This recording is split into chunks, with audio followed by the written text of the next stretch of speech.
This episode of UK Low Carb Podcast is sponsored by Deliciously Guilt-Free. Enjoy the show. Hey everyone, and welcome to UK Low Carb. I'm really honoured to have a series with my good friend, Dr. Jen Unwin. Hi everyone, so pleased to be here. Yeah, we're hoping to tempt you all to come along, interest you to come along to the first International Food Addiction Conference on May the 20th in Bristol as part of the annual PHC Public Health Collaboration Conference. So yeah, we're going to be doing a series on food addiction, sugar addiction. We might have that debate about what to call it, and it's going to be great. Excellent. So join in each week where Jen and I will be going through different topics to do with addiction, and at the end you get to ask your questions in a live Q&A as well. So without much further ado, let's get on with the show. Hi everyone, if this is our penultimate episode, I'm so pleased that Jen Unwin has been on the show for the last few weeks, and we've been going through food addiction in particular, but also talk about a bit about addiction generally and how that relates to our food choices. And just to let you know, this is all tying into the fact that on the 20th of May, Jen Unwin is she's having, shall I say, it's not a party, she's holding the first conference on food addiction. It might be a party too, there you go, a liberating party from addiction. And of course, there'll also be a live that we'll have on the 10th of May where you can actually come and ask Jen Unwin any question you like. So that is on the 10th of May, which is actually today. This is coming out, this episode. So tonight at 8 p.m, if you just go onto the Facebook group, UK Low Carb, there's a link there to that live meeting where you can then ask Jen Unwin anything you like. And if you're not on Facebook, you can just email me, dan@uklowcarb.com, and I'll happily send out that link to you. And the final thing I'll say is if you leave a review for this podcast and send me an email or put it in the Facebook group with your review, then I'm giving out 5 tickets to the first 5 reviews I get to help people who maybe wouldn't be able to get to the conference financially, just to help you guys out there. So welcome back, Jen, for our final episode in the series before our live. It's been a great experience to have this time with you. And I was going to ask you, what are we discussing today? Yeah, so we've been through like how do you identify if you've got a food addiction problem. We went through the craved sort of screening. We in the second week talked about how is it that certain foods can be addictive, what's going on in the brain, and understanding how foods have hijacked our brain. It's not our fault. And then last week we went through, well, you know, what should people with food addiction sort of, you know, eat and not eat? How can they sort of tailor their program to themselves? And then really this week is more about beyond the food, because we've got that sort of addict brain, and because of the environment that we live in, we need to work quite hard and sort of be on guard, if you like, and work every day to sort of keep going, keep in recovery, keep eating how we want to eat and living the life we want to eat. So that's more what we're going to be talking about more broadly today. Fantastic. Okay, then. So this hopefully at this point should, if you've been following the series so far, and if you haven't, guys, I recommend you go and listen back to them. Hopefully this should be a bit of a journey, like Jem was saying there. And I feel like for me, this has been a really huge personal journey because I do identify as having addictive problems around food. And I think, you know, trying to change our food environment is a key thing to that, but also how can we live with this? Because you can't deny it, can you, Jen? You've got to acknowledge it and then live with it so that it doesn't become a problem for you anymore. And you can be free from that problem, but you have to realize it's always going to be there, isn't it? Addiction doesn't just disappear. You might not feel the impact of the addiction. However, you have to be very careful that it doesn't just suddenly come back. A bit like type 2 diabetes in remission. It's always in the background. So you can't just suddenly one day go and eat Soleros and think you're fine. You know, you have to just be very aware of how to live with this and put it in its place. So, take it away, Jen. Yeah, completely correct. Yeah, so it's a chronic condition. We've got that. Our brains have been wired in that way, and that's still the case. We're just trying to make some new connections. We're trying to sort of learn new behaviors and tread those paths so they become more habitual. But we do have to keep on practicing that. So just to explain why, and some people will have experienced this, they've maybe been on plan for months, you know, like I think we were saying in one of the earlier episodes, they've lost a lot of weight, you know, they really feel they've kind of nailed it, and then all of a sudden, bam, and then off again, and the weight's going up again. So we talked about in episode 2 how the brain down regulates. So when we eat sweetie, carbohydrate foods, we get this big boost in dopamine. Brain not so keen on that. So over time, it knocks out a few receptors. Yes. Yeah. Yeah. So when we then do our sort of recovery eating, we're not eating sugar and carbohydrate anymore. Yeah. So the brain is growing its new receptors back because it's trying to hoover up all the dopamine it can find, because the dopamine's suddenly gone a bit low. And that's why when we first give up sugar, we feel a bit flat and miserable. I don't know if anyone remembers that. Right. So over time, the brain then is growing all these new receptors. Yeah. So it's super ready to receive dopamine, which is a great thing, because if you do something you're proud of at work, or you do some exercise or whatever, you'll get that dopamine boost and you'll feel great. If you should slip up at Christmas and eat a massive wodge of Christmas cake, you've got all these extra dopamine receptors ready. And what happens? You eat the Christmas cake and it's like a kind of euphoric moment. You get a massive high. And of course, that drags your primitive brain right back into the addiction. It's going to be as bad as it was before, and maybe even a little bit worse. And that's why we say it's doing press ups in the background. But that's why. It's because your brain's rebalanced. It's ready to soak up all this lovely dopamine. If you go back to the old behaviors and give it the sugar boost, you get this, it's kind of amazing. But then soon it isn't amazing again, and you go back into that cycle of. So that's to explain to people why it's so easy after a long time. When you have something, you can get drawn back into it. And that can take. I remember Christmases where I'd been amazing up to Christmas. I'd have something at Christmas, and I'd be struggling off and on till May to get back. Really to where we've all been there, Jen. Well, I can't say all of us, but I've been there for sure. So I had an October where I went to Africa for a job that I was doing. The food was carby. I came back and I'd started eating carbs again.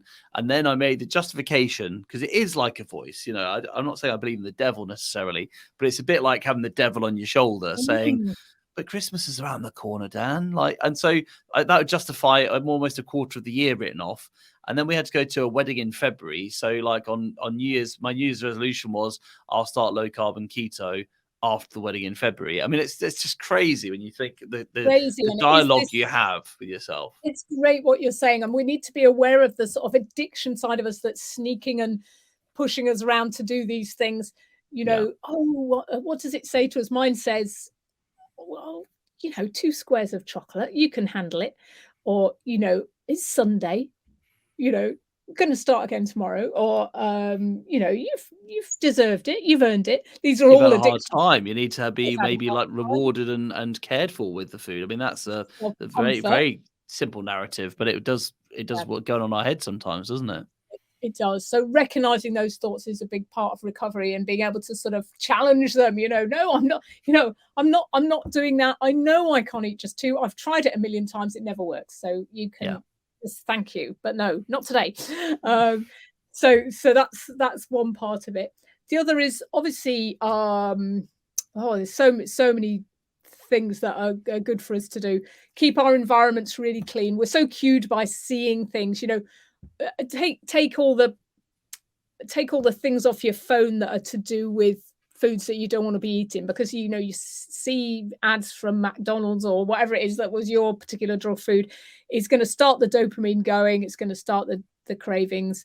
We try and always record things or watch things on demand on the telly. We don't want to watch all the food adverts on the telly. We fast forward through them. Yeah. Don't bring things in the house if you don't want to eat them. If they're in the house, you're probably going to eat them. Don't listen to the little voice that says that they're for the grandchildren, and then they're on the side and you actually eat them before the grandchildren come round. Yeah. And you have to go out and buy some more. They don't need this stuff either. There's another thing we perhaps talk about a bit more on the live is, the damage that the food environment is already doing to our young people. And we're just making another whole generation of food addicts. Yeah. So clean up your environment, basically. Yes. So over time, we're trying to rebalance the brain.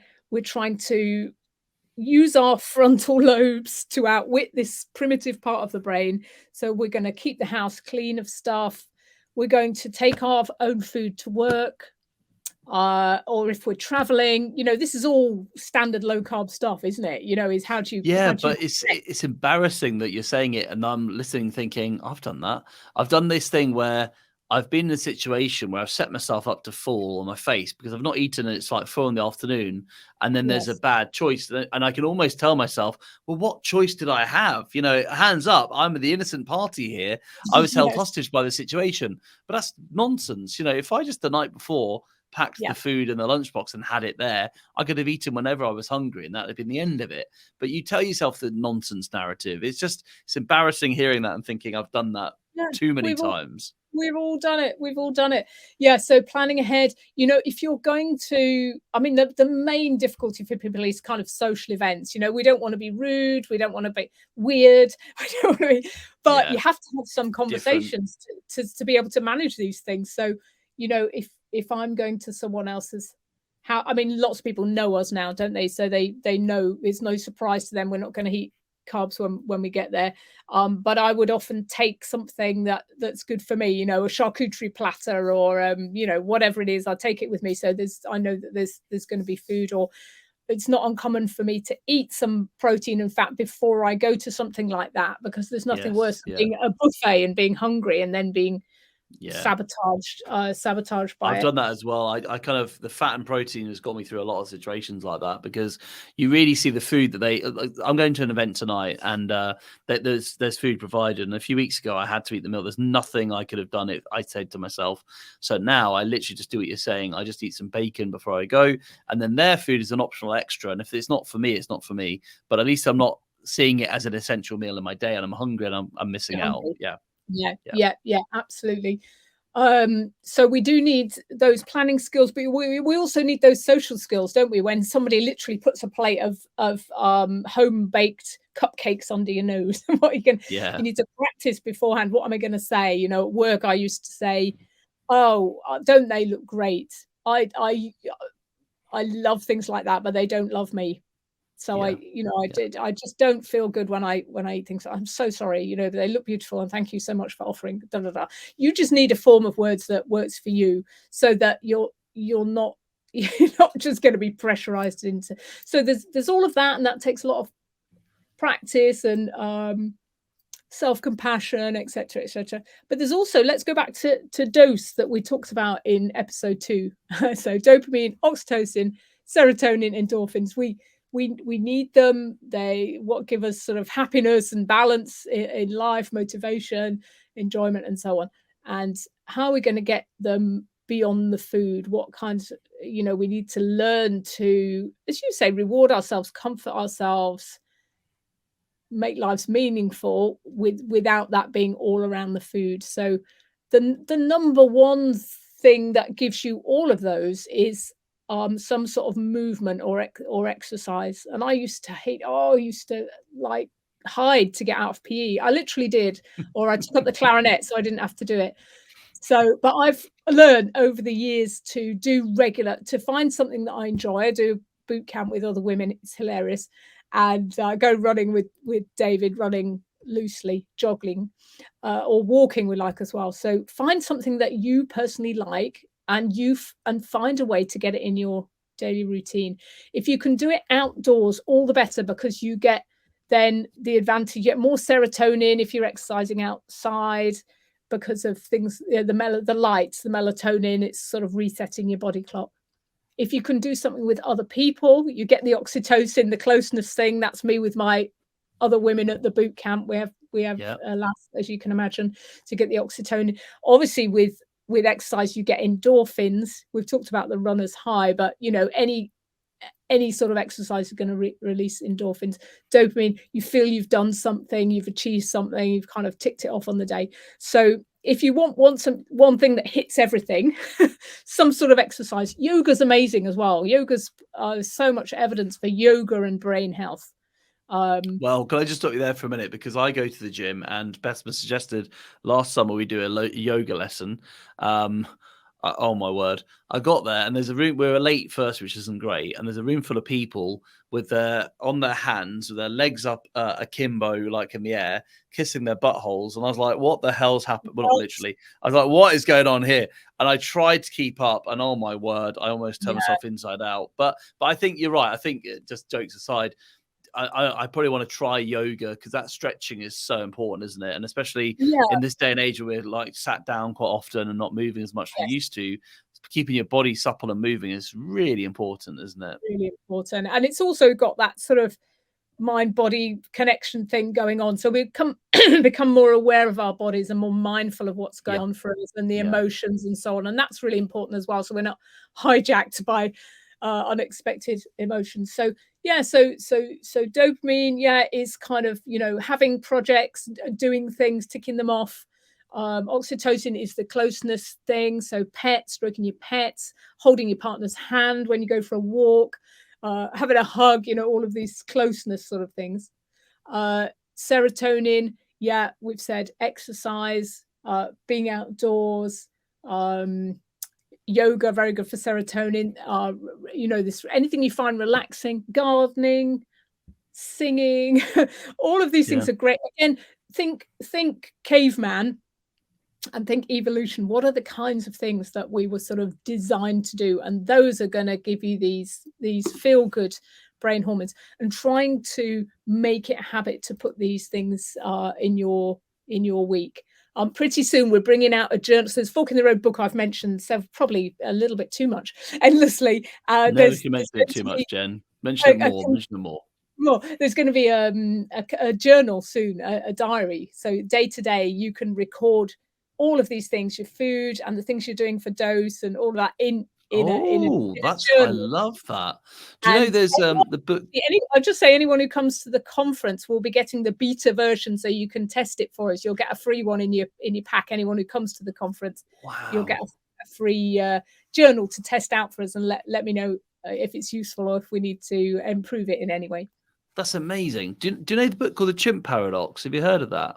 Yes, and it's perfect for us addicts because the chimp is the addiction talk. Yeah, definitely. Absolutely. And but what's interesting, I was talking to a guy from the team who works with Steve Peters, the author, and they brought out a book a bit like you were saying there. They brought out a practical guidebook in the same way, because he said it's one thing to understand this stuff and read the book, but actually applying it to you is a whole different ball game. And actually we realized that people didn't know how to make it work for them. And I thought that's exactly what you just said there. Your book, that's a great idea. So you could actually monitor and look back on it and understand. Yes, and actually, there's a quote. It's a lifelong journey, isn't it? And how do you learn to ride a bike? By falling off. So your best teachers are going to be these moments when you had all the best intentions. Like you say, you went to a thing, you had all the best intentions for that day, but in that moment you slipped up. But what you've learned is, right, I need to take food with me so that doesn't happen. I've learned and I've moved on. I've forgiven myself. It's not my fault. I'm just learning from those mistakes and those wobbles. Yeah, fantastic. Can I just also say as well, I know people who listen to the podcast, I do say this quote quite often because I absolutely love it. And it's taught me a lot about the way I look at myself and the way I think now. So this is a guy called Rory Sutherland I learned this from, and I think he's quoting somebody else. He said, we think our brains are the Oval Office when in actual fact they're the press office. And I was like, oh, that really hit me, because I suddenly realized, actually, sometimes I'm doing things without really thinking. It's an impulse. It just happens. And then I try to justify it and rationalize it in my brain and explain it to myself as to why it happened. But in actual fact, I'm not really in control. And so I think one of the biggest things for me is to buy time. So I find that if I'm getting this craving or something happening, I try to, instead of just letting it just happen straight away, I try to slow things down. And one of my things I did in the past is accountability with somebody, and to say, right, I'm just going through this right now. I just want to let you know. And even if they didn't see it or answer, I've just had to do that bit first. Or people I know have put a message on the door and said, if you've got that feeling, go to the fridge door now, go and do the other thing first and come back in a 2 minutes time, whatever. And the slowing down the process means that your rational brain has got time to come in, rather than the instant kind of reactionary brain, which just does what it wants when it feels like it. Absolutely. Yeah. Heidi and I talk about elbowing a space in between the craving and the action. Yeah. So stick something on the fridge which says, go and walk around the garden. Yeah, Don't open yeah. the door, kind of thing. Yeah, our groups all have a WhatsApp group where they can message each other and say, talk me down, I'm in the crisp aisle, or whatever it is. Yeah, yeah. Absolutely. So we recognize when those things are happening, and we have another choice. It's not just that automatic response to the chimp. I love that about the press office. We use another one, which is like you're riding an elephant, basically. So you have a little bit of control. The elephant's slightly trained, but if the elephant sees something it wants, over the, behind that particular tree, it's taking you with it. There's nothing you can do to stop it. Yeah, yeah. So, And then, yeah, but then the worst thing is you then say to yourself, yeah, that is what I wanted, because you're like, that's what I wanted. Why did I want that? And I should feel bad about that. And I'm such a bad person. I think that's the thing. All that cycle happens from that. And I think acknowledging things, slowing it down if you can is really important. And strategies are really essential, aren't they, for this? Because, I think as long as you realize there is no end goal, it's a process you're working through and living through. That's the essential thing.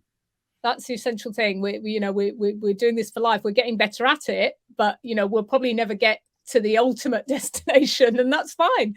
That's fine. Yeah. We're just going in the right direction. It's a fork in the road, Dan. There you go. And it's a choice every time, isn't it? I find, Yes. I just want to say this as well, because I realize that your time is short, but there's a guy who came on the show called Steak and Iron on Twitter. He's called Daniel Wiseman.